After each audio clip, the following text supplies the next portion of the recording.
buenas tardes, amigos que están ahora en la sintonía con la transmisión de TV Murí. Hace 2 semanas iniciamos este nuevo programa llamado Bebé en Casa. Como su nombre sugiere, estos 12 minutos se dedican al programa materno-infantil en nuestra provincia. El propósito es dotar a la familia matancera de las herramientas y conocimientos indispensables para el cuidado del embarazo y también del bebé en sus primeros años.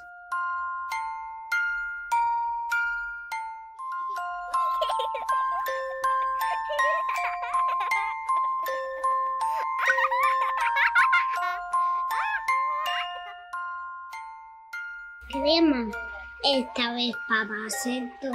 Ya estoy aquí. Si papá apuntó con su muñeca, cariño. Y si por el contrario, pues seré niña. En este primer vez llevaré a Meryl un mini no sé más que un conjunto de células que se van organizando. Espero que te ponga feliz. Besito. Cuando decidimos llevar adelante un embarazo, lo primero en que pensamos es, ¿será saludable el bebé? Y recibo en la tarde de hoy a la doctora Milagros Rodríguez Quintana, quien es máster en asesoramiento genético. Buenas tardes, doctora. La primera pregunta que le hago y para que conozcan también nuestros amigos televidentes, ¿qué debemos conocer sobre genética? Para establecer el riesgo genético, que puede ser incrementado o puede ser bajo, hay que tener en cuenta diferentes factores. Tanto de la propia embarazada como de la familia, en la familia como en el entorno. Y bueno, para establecer este riesgo, es bueno decir que estos riesgos son se establecen de forma individual y personalizada. No todas las embarazadas, aunque tengan la misma condición, digamos, una enfermedad genética, siempre van a ser riesgos incrementados, pero hay que tener en cuenta también los factores ambientales, donde se desarrolla ese bebé, ese embarazo. Por lo tanto, no es para todo el mundo el mismo riesgo, hay que tener varios factores en cuenta. Doctora, ¿qué es la incompatibilidad del factor RH entre madre y feto? La incompatibilidad del factor RH entre madre y feto se produce cuando el sistema inmunológico de una madre, RH negativa, actúa contra la sangre de su bebé, que es RH positiva, y que esta sangre RH positiva la ha heredado de su padre. Aquí se produce una reacción antígeno-anticuerpo donde la madre reconoce como extraña la sangre del feto, produciendo una hemólisis, o sea, una ruptura de esos glóbulos rojos, que también se denomina enfermedad hemolítica de recién nacido. Para prevenirla, debe la madre planificar su embarazo en primer lugar, pero además se deben evitar los abortos. Si la madre conoce que es RH negativa, que lo debe conocer porque este es un examen de los que se hace en el chequeo habitual de rutina de la embarazada, pues entonces la madre, si ha tenido embarazos previos, también se le va a hacer una prueba de CUN que se le indica a su médico de la familia. Y también debe decirlo cuando ha tenido un aborto o cuando tiene embarazos previos en el momento del parto para que se ponga una vacuna que la gente la conoce como la anti-D, que no es más que una inmunoglobulina, que es para evitar precisamente que estos glóbulos, el sistema inmune de la madre actúe sobre el sistema inmune del bebé.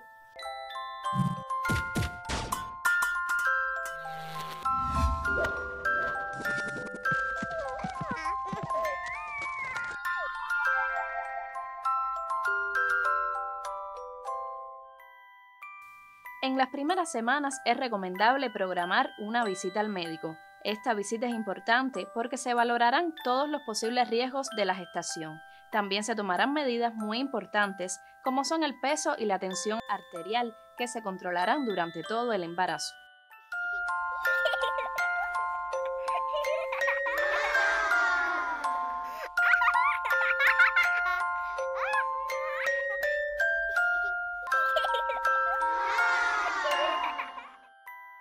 ¿Sabías que el riesgo de malformaciones en el feto disminuye considerablemente si tomas ácido fólico? Muchos doctores recomiendan su ingesta desde al menos 1 o 2 meses antes de la concepción. Durante el embarazo, esta vitamina es indispensable para acompañar la rápida división celular que se produce y también reducir el riesgo de anemia. En los primeros 28 días del embarazo es fundamental para reducir hasta en un 75% el riesgo de malformaciones de cierre de tubo neural, espina bífida y otros. Si aún no lo consumes, pide una receta a tu doctora y comienza ya a tomarlo. Doctora, ¿en qué medida influyen los antecedentes de enfermedades de familiares cercanos en la formación del bebé? El riesgo que puede tener un bebé a partir de sus familiares depende de la condición que tenga el familiar.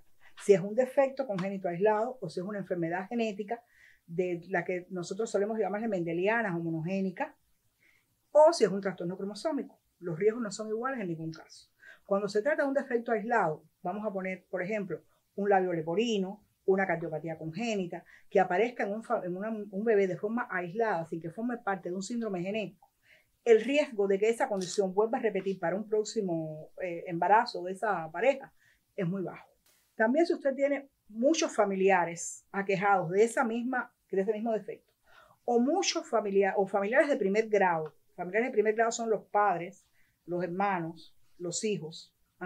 Muchos familiares de primer grado con ese defecto o defectos muy graves, es más probable que pueda tener, aún siendo un riesgo bajo, pero es más probable que ese riesgo se pueda recurrir en la familia, que es como se le llama, riesgo de recurrencia en la familia es mayor que para una persona que solamente tiene, digamos, un individuo con una cardiopatía que no es una cardiopatía tan grave a nivel de transposición de los grandes vasos, o un labio leporino que es unilateral y no bilateral y que no está acompañado de paladar hendido. En estos casos, que es más sencillo, digamos, pues entonces el riesgo puede ser menor. No obstante, repito, el ambiente no se puede desestimar donde se desarrolla ese embarazo. Cuando se tratan de enfermedades monogénicas o mendelianas, son las enfermedades que conocemos, digamos, como la ciclemia, que tienen un patrón de herencia que siempre es el mismo, los riñones poliquísticos, las distrofias musculares, que cada una tiene su patrón de herencia. Y los riesgos a priori se establecen según este patrón de herencia. Para las enfermedades que se heredan con un carácter dominante, es de 50% de probabilidad de tener un hijo enfermo para cada embarazo. Cuando se hablan de enfermedades que, digamos, como la hemofilia, que son ligadas al cromosoma X, depende si el producto es femenino o es masculino. Si vamos a hablar de una enfermedad que se hereda con un carácter recesivo, pues entonces la probabilidad sería para dos padres portadores de un 25% para la descendencia por cada embarazo. O sea que, por eso digo, son personalizados porque no en todo el mundo es igual. Y cuando estamos hablando de riesgos cromosómicos, también depende de lo que estemos hablando, porque los riesgos cromosómicos pueden ser de tipo numérico o de tipo estructural. El que más conoce a la persona como un trastorno cromosómico es el síndrome de Down, pero es que el síndrome de Down puede ser un problema fortuito, no siempre es heredable. Entonces, por eso se tiene que personalizar el riesgo, el asesoramiento genético y de hecho el riesgo, porque depende de lo que estemos hablando y cualquiera sea, nunca lo podemos desvincular del ambiente donde se está desarrollando ese embarazo. Ya sea por lo que hizo la mujer, si tomó ácido fólico o no, que es algo muy importante, que previene muchos defectos congénitos, porque interviene en la división celular. Y entonces no es lo mismo una mujer que tenga determinado riesgo de esto que he hablado, de que no ha tomado ácido fólico, a una que ya lo haya tomado. En esta que lo ha tomado, por supuesto, aunque no deja de tener un riesgo cromosómico, monogénico, etcétera, etcétera, pero la probabilidad en algunos casos es menor. Bueno, a modo de resumen, doctora, ¿qué le aconsejaría a la familia matancera y a la embarazada especialmente para llevar un embarazo saludable? Bueno, para un embarazo saludable hay que empezar desde antes que la mujer se embarace. En primer lugar, ese embarazo hay que planificarlo. No a todos los embarazos se va en igualdad de condiciones. En primer lugar, debe la persona embarazarse en la edad óptima, porque las edades extremas se sabe que pueden provocar defectos, sobre todo de tipo cromosómico, o es más propensa a mutaciones que te puedan dar una enfermedad no ya cromosómica, pero sí de estas otras que estaba hablando de tipo monogénica. Por lo tanto, las mujeres por debajo de 19 años o por encima de los 35 años son más susceptibles de tener algún tipo de enfermedad genética. Pero para este embarazo hay que prepararse. La mujer debe tomar ácido fólico de 1 miligramo de 3 a 6 meses antes de planificar su embarazo. Deben ir a las consultas de riesgo preconcepcional si tienen alguna para evitar el embarazo, si tienen alguna enfermedad crónica, digamos hipertensión, diabetes, etcétera, para que esta enfermedad esté compensada y buscar entonces el mejor momento cuando esa enfermedad se haya compensado para planificar su embarazo.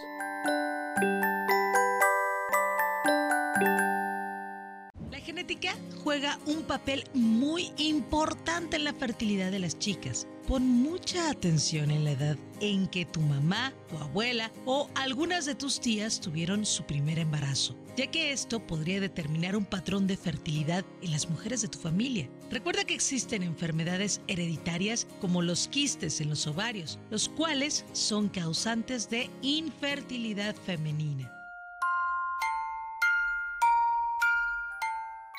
Esta es tu sección Lente Creativo. Podrás enviarnos tus fotos o videos de los momentos más lindos que compartas con tu bebé en casa.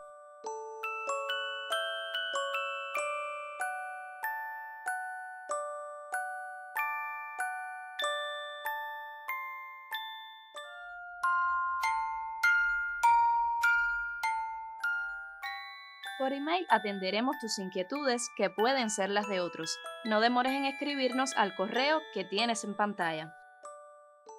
Y ya el reloj marca 12 minutos de tiempo televisivo. Espero que algunas de tus inquietudes se hayan disipado y que vuelvas la próxima semana para juntos seguir descubriendo cómo es la vida con un bebé en casa. Nos vemos. Te daré la mano cuando estés